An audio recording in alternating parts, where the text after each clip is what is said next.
আলাইকুম, আশা করছি সবাই ভালো আছেন। আজকে অষ্টম শ্রেণীর একটি গ্রামার আইটেম নিয়ে আলোচনা করব, and that is non finite verb. আমার এই আলোচনাটা অতি সহজ করে করার চেষ্টা করেছি, কারণ ক্লাস 8 এর বাচ্চারা যেন অতি সহজে বুঝে পরীক্ষাতে করতে পারে সেই চেষ্টা করা হয়েছে। অষ্টম শ্রেণীর 6 নাম্বার গ্রামার মডেল 6 নাম্বারে একটা গ্রামার আছে, সেটা হলো নন ফাইনাইট। এটা কিভাবে সহজে বাচ্চারা করবে এটা আমি আলোচনা করছি। শুধু পরীক্ষা করা না, এই সংক্রান্ত বিষয়টা কিভাবে মাথায় রাখবে তারা, ফার্দার উপর ক্লাসে কিভাবে জিনিসটা বুঝে করবে সেটা নিয়েও আলোচনা করা হয়েছে। ঠিক আছে, দেখুন শুরু করি। ভার্ব মূলত দুই প্রকার, একটা হলো ফাইনাইট, নন ফাইনাইট। ভার্ব মূলত দুই প্রকার, ফাইনাইট, নন ফাইনাইট। ফাইনাইট কি?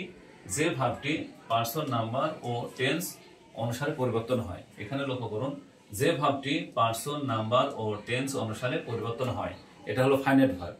আর অপোজিট নন ফাইনাইট, যে ভার্বটি পার্সন, নাম্বার ও টেন্স অনুসারে পরিবর্তন হয় না, সেটা হলো নন ফাইনাইট। তাহলে যেটা পরিবর্তন হয় সেটা হলো ফাইনাইট, যেটা পরিবর্তন হয় না সেটা হলো নন ফাইনাইট। আমরা একটু উদাহরণ দিয়ে দেখি, তাহলে বুঝতে পারবো সহজে। I love to read, she loves to read. এখানে দুইটা ভার্ব লিখছে, I love to read, she loves to read. এই লাভ, লাভস হয়েছে পার্সন নাম্বার অনুসারে পরের বারে, শি এর সাথে লাভস, কিন্তু এই টু রিড এর কোনো পরিবর্তন হয় না। যেহেতু এখানে এই টু রিড এর কোনো পরিবর্তন হয় না, এই টু রিড এটাই হলো নন ফাইনাইট ভার্ব। সোজা কথায় যে ভার্বটা পরিবর্তন হয় না টেন্স, পার্সন, নাম্বার অনুসারে, আর যেটা পরিবর্তন হয় সেটা ফাইনাইট। মনে রাখার নিয়ম বাচ্চারা লক্ষ্য করবা। মনে রাখার নিয়ম হলো যে একটি বাক্যে যদি একটি ভার্ব থাকে তাহলে সেটা ফাইনাইট, আর যদি একাধিক ভার্ব থাকে তাহলে এভি সহ মানে অক্সিলারি ভার্ব সহ যে ভার্বটা থাকে সেটা হলো ফাইনাইট, আর টু সহ, আইএনজি সহ মানে অতিরিক্ত যে ভার্বটা থাকে সেটা হলো নন ফাইনাইট। তাহলে আমরা মনে রাখবো, বাকি একটি ভার্ব থাকলে সেটাই ফাইনাইট, একাধিক ভার্ব থাকলে এভি সহ মানে অক্সিলারি ভার্ব সহ সাবজেক্টের ঠিক পরে যেটা থাকে সেটা হলো ফাইনাইট, আর অবশিষ্টটা টু সহ বা আইএনজি সহ যেটা থাকে সেটা হলো নন ফাইনাইট।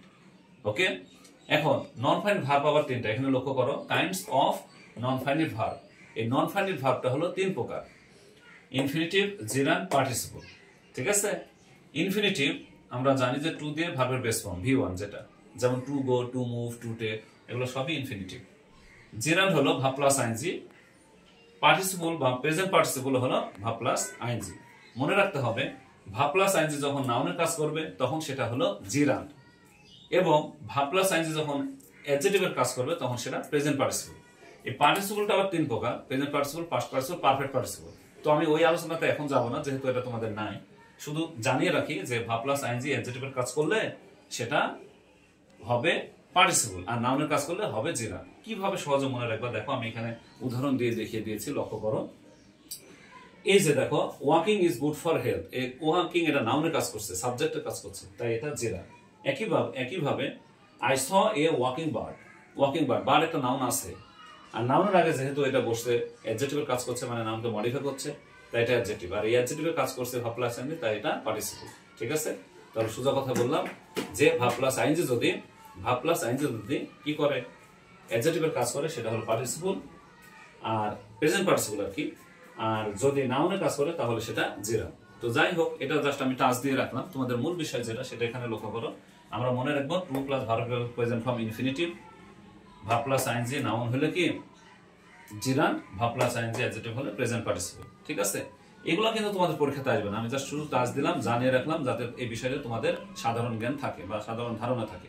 পরীক্ষাতে তোমাদের যে বিষয়টা আসবে যে নন ফাইনাইট ভার্বের তিনটা ক্যাটাগরি, ইনফিনিটিভ, জিরান্ড, পার্টিসিপল দেওয়াই থাকবে উপরে ব্র্যাকেটে, তোমাদেরকে কারেকশন করতে হবে।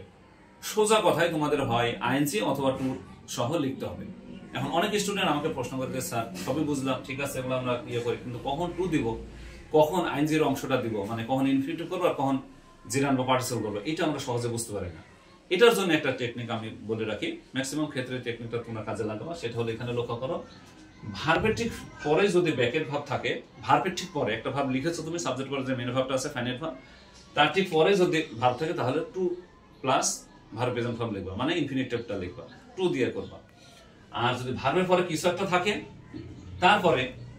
তারপরে যদি গ্যাপ থাকে তাহলে আইএনজির অংশটা করবা।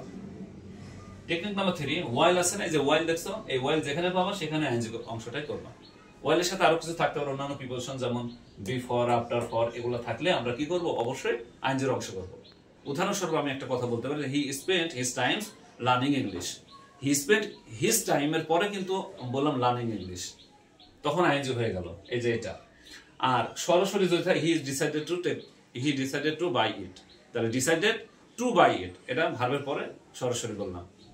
ঠিক আছে, সোজা কথায় টেকনিকটা মনে রাখবা, ভার্বের পরে যদি ব্র্যাকেট থাকে তাহলে টু এর অংশটা করবা, টু দিয়ে করবা। আর ভার্বের পরে কিছু একটা থাকে তারপরে ব্র্যাকেট থাকে, তাহলে অবশ্যই আইএনজির অংশ করবা। ওয়াইল থাকলে আইএনজির অংশ করবা, এবং অন্যান্য প্রিপোজিশন যেমন বিফোর, আফটার, ফর এগুলো থাকলেও আইএনজির অংশটা করবা। এভাবে তোমরা সহজে 5 মার্ক এই 6 নম্বর গ্রামারে নিতে পারো নন ফাইনাইট ভার্বে। আমি আশা করছি তোমরা বুঝতে পারছো, এবং কয়েকটা মডেল যেগুলো তোমার দেওয়া আছে এগুলো যদি এই নিয়মে করো, এই টেকনিকটা ফলো করে করো, তাহলে এখান থেকে নন ফাইনাইট ভার্বের সেকশন থেকে তোমরা 5 মার্ক অনায়াসে নিতে পারবা।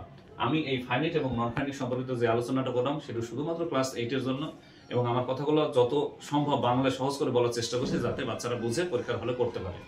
সবাইকে ধন্যবাদ। No more today, thank you very much. I will be back again. Till then, আল্লাহ হাফিজ।